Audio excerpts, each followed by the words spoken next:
advantage of Sathar Jaziz Saab to repeat something that really touched my heart, that Shanaz Wazir Ali Saiba said earlier today.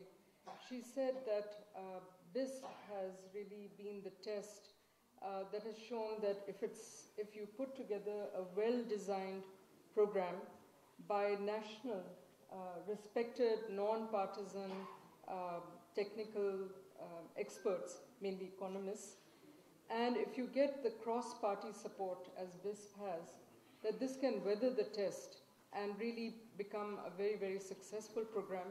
Both the BISP and the Lady Health Worker Program, I travel abroad, as I'm sure everyone does here, they really do us proud. I mean, I'm very, very happy to be associated with both of these programs. I think the NSER is really the heart of the credibility and transparency that BIS has earned, and it must continue to even improve that transparency and continue to really prosper even more. I think that I just maybe have a couple of slides, and I won't use them all, but maybe the first slide in which I've put together my thoughts. Agar koi mujhe help kar de, I don't know, maybe I have to do it myself. Okay. I think the advantages of having an NSER are really transferring. We all have worked on poverty issues, the measurement of poverty, but actually, and also talked about putting people first. This is one of the pillars of the Vision 2025. It's been the vision of earlier documents as well. But taking numbers away from a poverty line and actually giving them names, because we had the proportions below poverty, in poverty and so on, but we didn't know who they are. Now we have names, we have addresses.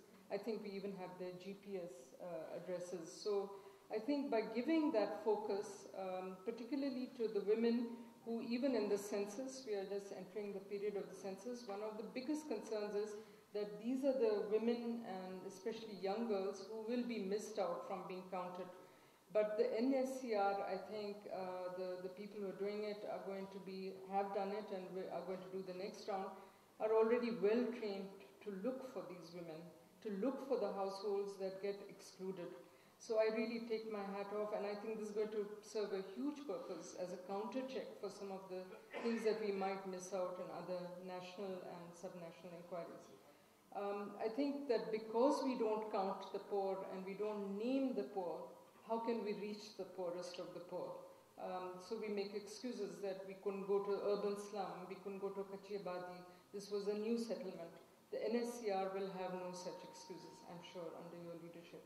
So I think the fact that we would have done this exercise once and we will be repeating it, we will also, the dynamic nature is important because it also allows us to monitor change.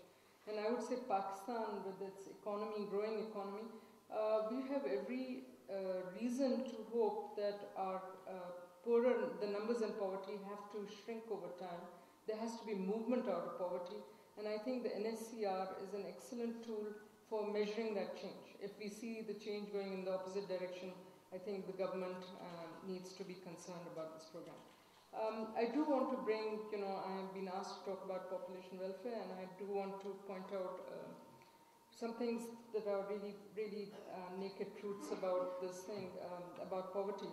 The fact that the poverty, those in the poverty head count happen to have the largest family sizes. And we've been speaking to Ms. Marvi Maimun Saiba before that. Also, Ranja Saab remembers that for a long time, since I've been a board member. I think that we have to link the population welfare angle with the conditional cash transfer, or even as part of an unconditional cash transfer. Because I do think that we want households with these large household sizes really to move out of poverty.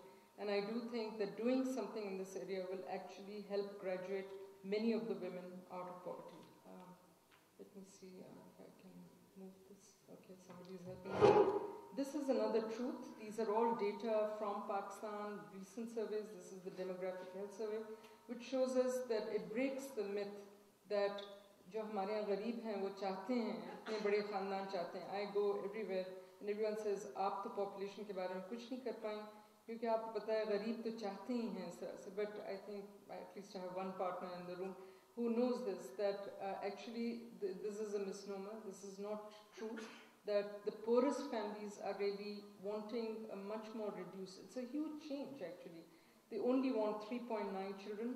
They end up with at least 1.3 on average additional unwanted pregnancy and an unwanted child, actually more unwanted pregnancies than children. This is much less than the half a child that the richest people have because they have access to services. If we want to reduce inequality, then if we get rid of unwanted fertility, which is in the orange bar, we would actually reduce the inequality in fertility between the richest and poorest. And this can be done rather easily. If I can have the next slide. It is also leading to an unfavorable, we talk about the demographic dividend. Well, the dividend